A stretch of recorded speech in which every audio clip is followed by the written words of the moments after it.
जो चीज़ें ज़रूरी होती हैं वो अक्सर आँखों से नहीं दिखती। वो तो हमें अपने अंदर अपने मन की आँखों से ही देखनी होती हैं। जब कभी हालात समझ ना आ रहे हों तो आंखें बंद कर उन चीज़ों को देखने की कोशिश करें जो हम देखना चाहते हैं। तो चलिए, मैं मीनाक्षी आपका स्वागत करती हूँ और जानते हैं जीवन की 3 महत्वपूर्ण बातों को। सबसे पहली बात जीवन की और इससे जुड़े समय की अपनी गति है और हमारी अपनी। अक्सर यह समय तो आगे बढ़ता रहता है लेकिन हम पीछे रह जाते हैं।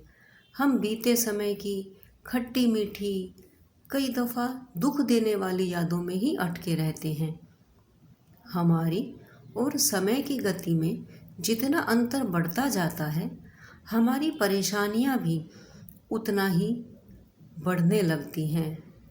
लेकिन कहते हैं ना कि पीछे की ओर देखकर जिंदगी को समझा जा सकता है, पर जिंदगी जीने के लिए आगे की ओर ही देखना पड़ता है। शायद इसीलिए क्योंकि ईश्वर ने हमें हमारी आंखें सबसे ऊपर और आगे दी हैं। इसी तरह दूसरी बात, क्योंकि जीवन में जब तक सांसें हैं तब तक जीते तो सभी हैं, पर जब जीने के साथ कुछ अपने सपने, अपनी चाहतें, अपनी आवाज़ और अंदाज जुड़ जाते हैं तो हमारी ज़िंदगी कुछ और ही हो जाती है।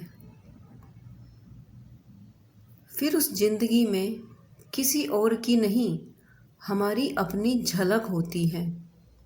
एक लेखिका है माया एंजेलो, बड़ा अच्छा लिखती हैं। वो कहती हैं कि मेरा मकसद केवल जिंदा रहना नहीं है, मुझे कामयाब भी होना है। और मैं ऐसा कुछ जोश, कुछ करुणा, कुछ हास्य और अपने ही अंदाज में करना पसंद करती हूँ।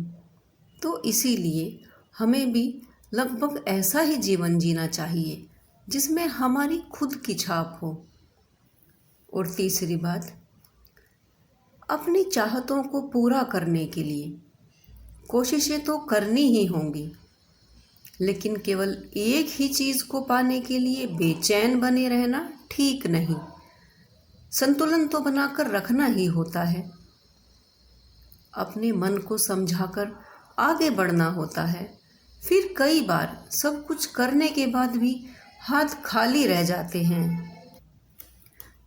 कहते हैं ना कि जो चीज़ हमारे लिए बनी है वह हम तक पहुंच ही जाएगी, भले ही वह 2 पहाड़ों के नीचे दबी हो। लेकिन जो चीज़ हमारे लिए नहीं है वह भले ही आपके होठों के बीच दबी हुई हो, छूट ही जाती है। तो इसीलिए दोस्तों, आप अपनी कोशिश करना कभी ना छोड़ें, क्योंकि प्रकृति आपको वो तो दे ही देगी जो आपके लिए वास्तव में ज़रूरी है। उसे वो कब आपके पास आने का रास्ता बना देगी आपको पता भी नहीं चलेगा। लेकिन हाँ, अपनी कोशिश, अपनी मेहनत मत छोड़िए, क्योंकि इन 2 चीज़ों का दुनिया में कोई विकल्प नहीं है।